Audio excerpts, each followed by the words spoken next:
Hello, this is Galen Wixon, President and CEO of the Lubbock Symphony Orchestra. Welcome to our latest installment of ClefNotes, an inside look of the Lubbock Symphony's inner workings. Today we have, well, two radio legends of Lubbock. Yeah, they're laughing. Listen to them laugh. But my God, they've been in radio for so long and they've had such an impact. So I'm happy to introduce today the station manager of Classical 105.7, Clint Barrick. Good morning. Good morning. And the owner and CEO of the Raymar Radio Group. I don't know if I've covered all of your titles here, but Brad Moran, hello. Hello, how are you, Galen? I'm fine, thank you. It's so great to have you behind a microphone. Well, thanks for having us You ever here. done that before? I have. I started out sure. when I was 15 as a DJ. Really? But I didn't have the. I had a voice for the newspaper, so it didn't last long. Well, I want to dig right in because you own this massive radio operation here. Tell me a little bit about Raymar and how you came to be associated with it, and really, I think your name is part of that name, isn't it? Well, Raymar Communications is the name of our company, and in Lubbock we started out owning another radio station, and I worked at it when I was in college and played easy listening music, and it was called KTEZ, and we ended up selling it because we started a station which later became Fox 34, and then we kind of grew and started adding this station, Telemundo or CW or Magic 106.5, and we started adding a bunch of stations over time. And during the 80s when we started that, a lot of people, friends of ours, would go out and start other TV stations in other markets. We just started adding more stations within the same market. And so we got out of the TV business a few years ago, and we're in the radio business here, and we operate out of this building 10 radio stations when we count Classical 105.7, which is owned by a separate entity, a nonprofit entity called Lubbock Public Media. Lubbock Public Media, and that runs basically the nonprofit. It's a nonprofit organization that runs the Classical 105.7. Right. That's the structure. So Clint's an employee. Yes. And Beverly McBeth is an employee. That's right, and our two employees there. But to keep it real lean and mean, the Raymar people provide engineering, rent, The marketing. cleanest studios I've ever seen. They're unbelievable. These are beautiful Thank studios. you. Well, we moved in here just a few years ago in early 22 and remodeled the building, and it was a former law office, and it's worked out fabulously. That's great. And it's just right down the street from Buddy Holly Hall and the Lubbock Symphony offices. It's wonderful to be here. Clint, it's great to have you here at Classical 105.7.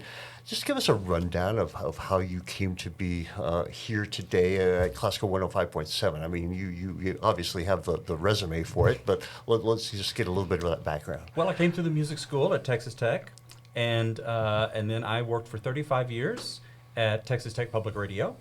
And Brad Moran called me up one day and said that he had founded a nonprofit organization for nonprofit radio, which is different than commercial radio, and that he wanted me to come join the team and establish a station. And I thought, I really want to do that. And so here we are. He provided that opportunity, for which I'm incredibly grateful.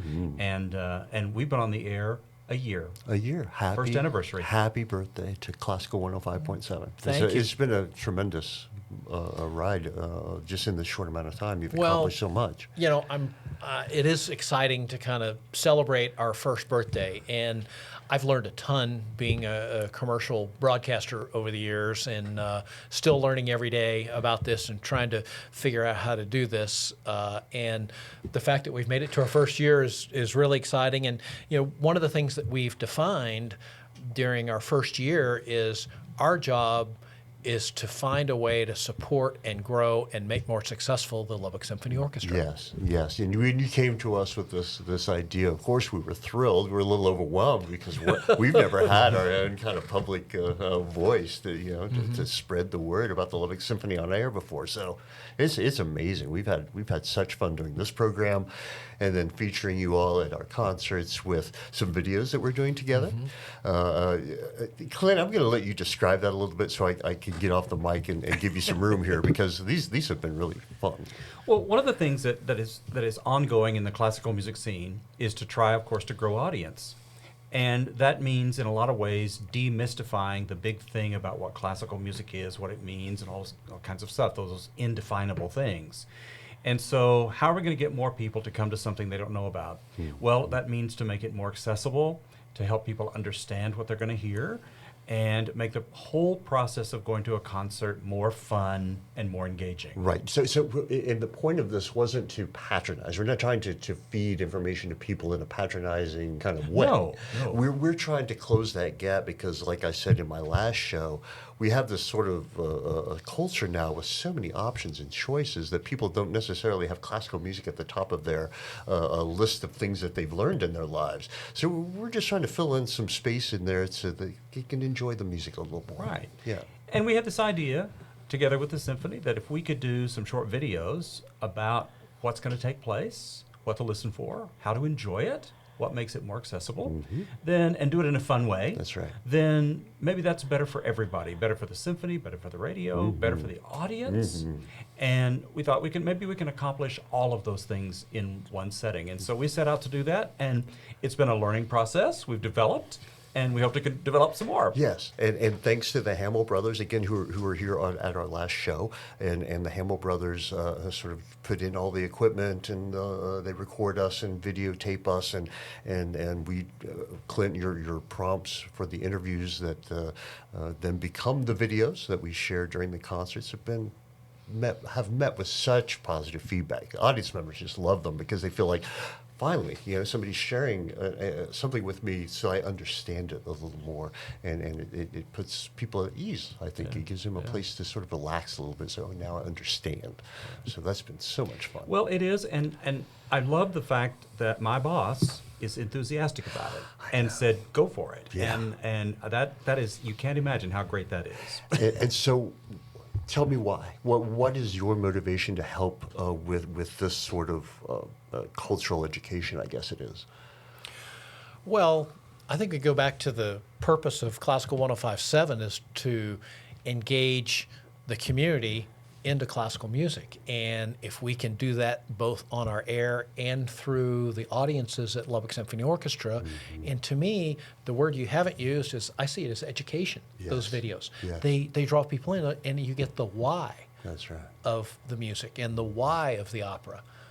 That makes all the difference. And so, to have somebody like Clint, who is so knowledgeable, has spent so much time in this space, and I'll have an aside here as a commercial broadcaster, and we're getting into the public media business, and we now have a guy who can pronounce the composers' names. All right. He knows the backstory of so many pieces of music that adds so much more richness to the story, They do. That's and we right. learn something as opposed to just some ear candy.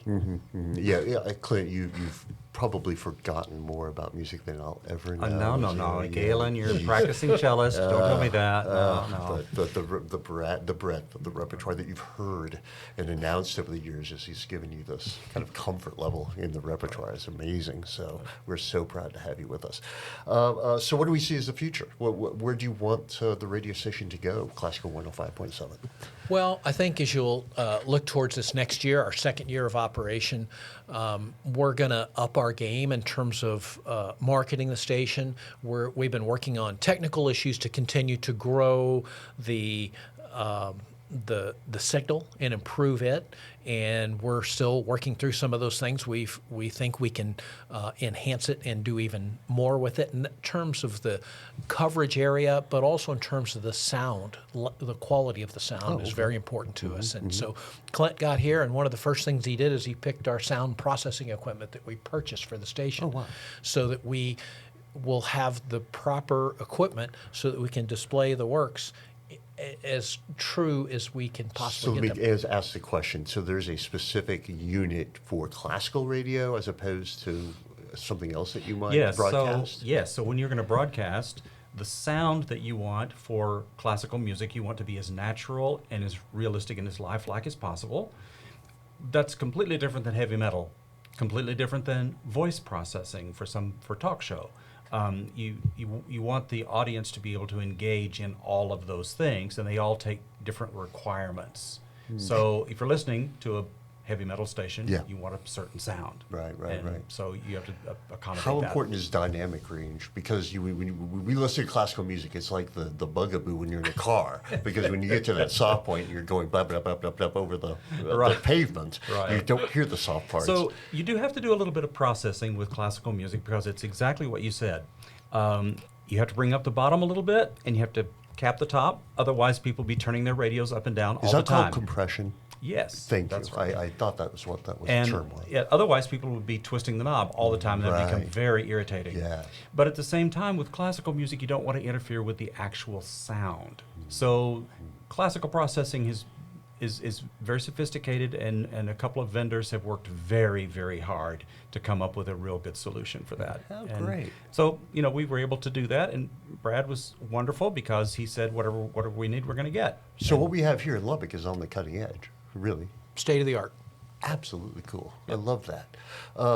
What else can we talk about? The Lubbock Symphony has an exciting season ahead. We'll start in September with the Lubbock Chamber Orchestra, moving into some educational programs, and then we will have Jurassic Park with the orchestra performing the score of the movie. And we want, of course, we'll have Classical 105.7 there, having their presence at all of our classical concerts, because that has, again, been a great partnership to have you with Well, us. one of the things is whenever we devote time to promoting the Lubbock Symphony, whether it's having you on the front row, our program, or whether you're doing ClefNotes or Right. things like that, that brings more people in.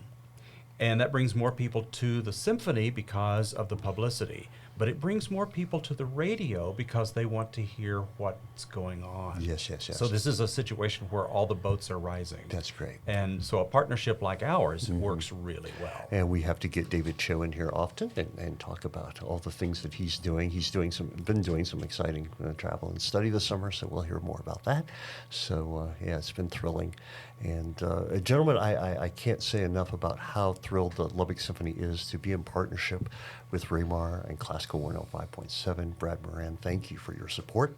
Happy to do it. We're thankful for the foundations that have shown some support for us. We're a nonprofit, so we're trying to generate enough revenue to support our operation.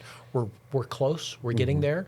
Just as the Lubbock Symphony is a nonprofit, and we may talk to the public as we go forward in this next year and talk about what we're doing, and if people choose to support us in some fashion, we would love for them to do that. We haven't really done that yet. So far, we've just kind of supported ourselves with some initial contributions and then some grants that we've picked up along the way. And so that's one of the things we're looking to grow in this next year. Well, we will be there in lockstep with you to help you support those applications and all of the support that you're seeking this year. You certainly deserve it. We need this radio in Lubbock. We need this sound. It's so important that people stay in touch with 300 years of incredible music that it hasn't stopped. We're not stopping the production, so we want to keep people informed also about new artists coming up and new composers. Absolutely. And it's so much fun. This is such a great, fascinating field that we're in. Building a larger art and cultural community is good for all of us. Yes. Because more and more people are involved, there's more revenue, there's more opportunities, there's more concerts. It's better for everybody. So exciting. Gentlemen, thank you again. This is Galen Wixon with ClefNotes on Classical 105.7. Thank you, and we will see you next time.